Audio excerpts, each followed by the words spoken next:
Chapter 7: Guilt by Association. Too often, a doctrine is judged because of its association with heretical groups that seem to hold the same doctrinal position. Instead of evaluating the doctrine on its own merits or demerits by using the testimony of Scripture as the touchstone of truth, the critic maintains that the position must be wrong because anti-Christian groups hold a similar position.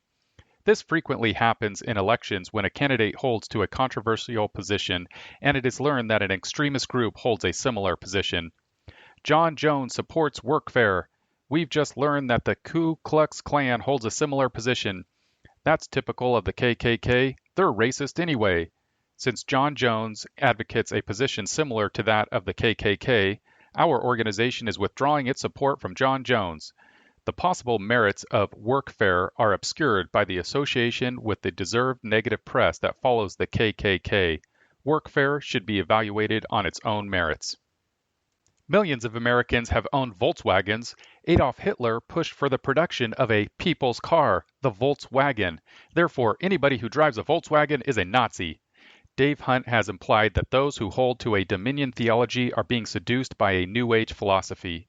For Dave Hunt, the idea of dominion opens the door to a marriage with New Age beliefs. If a New Ager talks about the threat of nuclear holocaust, the threat of ecological collapse, and a concern for the earth, and if those advocating dominion under the lordship of Jesus Christ also talk about these things, then there is something of a philosophical affinity between the two groups. Hunt assumes that there is an inevitable joining together of the various humanistic groups pushing these ideals with Christian groups with similar emphases. There are a number of non-Christian groups opposed to abortion. While Christian groups are fighting the same battle, we do not find them abandoning Jesus Christ in favor, for example, of the atheistic worldview of Dr. Bernard Nathanson, a staunch anti-abortionist.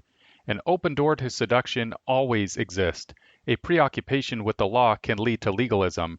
A perverted view of grace can set up the trap for lawlessness. We should be careful when we accuse people of being seduced when diametrically opposed groups hold to similar ideals. Let's put the shoe on the other foot for a moment. Some of those who are fearful that many well-meaning Christians are being seduced by the New Age movement are premillennial in their eschatological views. Did you know that Jehovah's Witnesses are also premillennial? Does this mean that Christian premillennialists are being seduced by the Jehovah's Witnesses because their views on eschatology are similar? There are other premillennial groups as well. The notorious Children of God began as a premillennialist fundamentalist sect. They believed that the end of the world was imminent and that their leader, David Berg, had visions confirming it. Acting on their belief, they adopted an itinerant lifestyle and lived as a people waiting for the end. Many of their excesses can be understood in the light of the urgency their premillennialism created. Dave Hunt, David Wilkerson, Jimmy Swaggart, Hal Lindsey, and premillennialists in general are not being seduced by the Children of God because they share similar eschatological views. In the same way, those who hold to dominion theology should not be grouped with known New Agers who also aspire to have dominion. The differences between dominion theology advocates and New Age advocates are as great as they are between Dave Hunt and David Berg. One could just as easily say that a pessimistic view of the future is humanistic because some humanists advocate the same view, and anyone holding a similar view is humanistic in his thinking. This is guilt by association. There are dozens of humanist and humanist organizations that paint a gloomy picture of our earthly future. David Wilkerson is predicting a nuclear holocaust, and so did a prominent New Ager, author of the cult book, The Mayan Factor. Mr. Arguelles from Boulder, Colorado, is an art historian by training, but a millennialist by inclination, by divine direction, by the dictates of reincarnation. Mr. Arguelles says the choice between a new age and an all-out destruction is ours, and we had better decide within the next 8 weeks. A new beginning can be assured only if enough people gather at sacred spots around the globe like Machu Picchu, Peru, on August 16th and 17th, 1987. Arguelles was counting the days until the new age would dawn.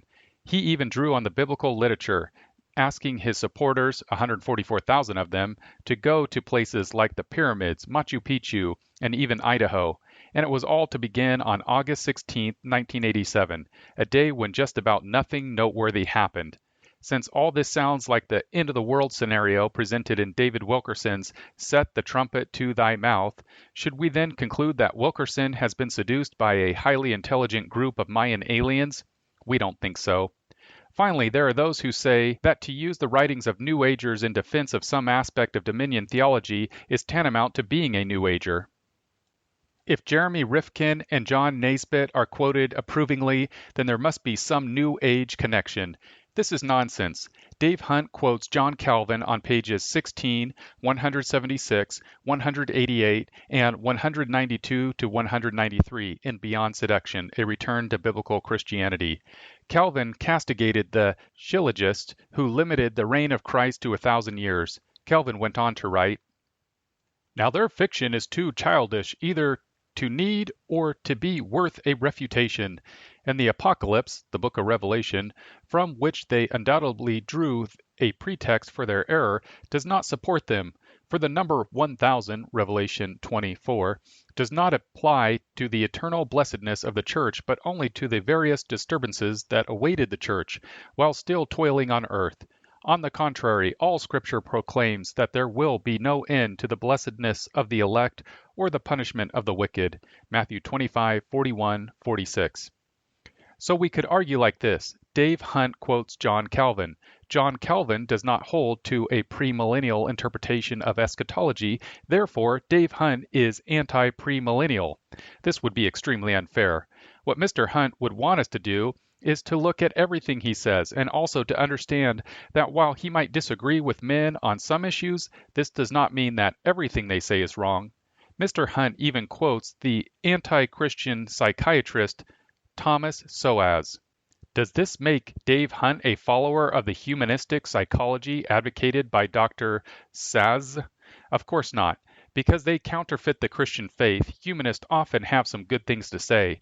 In fact, humanism has made the major intellectual and scientific advances in recent decades because Christians have failed to understand that the Bible applies to every area of life. Humanists believe that their worldview is comprehensive enough to include the world. They have been frantically working with little opposition from Christians to implement their crumbling worldview in places where Christians have pulled up stakes and left culturally barren ground. Where do these anti-Christian thinkers and writers get their often valuable insights? They are stolen from the Bible when they are correct. When men come to conclusions that are also the conclusions of the Bible, we should use their discoveries.